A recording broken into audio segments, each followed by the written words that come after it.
শুভ সন্ধ্যা। আশা করি সবার দ্বিতীয় রোজা খুব ভালোভাবেই সম্পূর্ণ হয়েছে। ছেলে শ্বশুরবাড়ি থেকে ইফতারি পাঠিয়েছিল। সবাই ভাবছেন ছেলেকে কবে বিয়ে করিয়েছি। এটা হলো আমার ছোট ননাসের ছোট ছেলে অনুরাগ। অনুরাগের শ্বশুরবাড়ি থেকে ইফতারি পাঠিয়েছিল আজকে। এই তো রোল, বেগুনি, পেঁয়াজু, ছোলা, আলুর চপ, চালি কাবাব, বিভিন্ন ধরনের মিষ্টি আর বিভিন্ন ধরনের কোল্ড ড্রিঙ্কস পাঠিয়েছিল। তাই আমরা আজকে বেশি ইফতারি তৈরি করি নাই। আমরা করেছিলাম ছোলা, বেগুনি, পেঁয়াজু,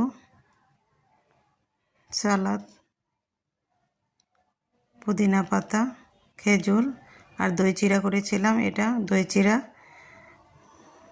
চিড়া, দই, খেজুরের গুড়, কলা, নারকেল, দুধ এগুলো দিয়ে এই চিড়াটা মাখানো হয়। এটা হলো কক্সবাজারের একটা ঐতিহ্যবাহী খাবার। এই দই চিড়া রেসিপিটি আপনাদের সাথে আমি শেয়ার করব। এটি খেতে ভীষণই মজা হয়। এই ছিল আমার পেঁয়াজু, বেগুনি। আজকে ছিল এইগুলোই ইফতার। এই তো দই চিড়ার সাথে আমি আমার তৈরি করা ক্ষীরমালাই আইসক্রিমটা দিয়েছি খাওয়ার জন্য। এইটা হলো আমার হাতের তৈরি ক্ষীরমালাই আইসক্রিম। আর ছিল বিভিন্ন ধরনের শরবত। সবাই ভালো থাকবেন। আল্লাহ হাফেজ।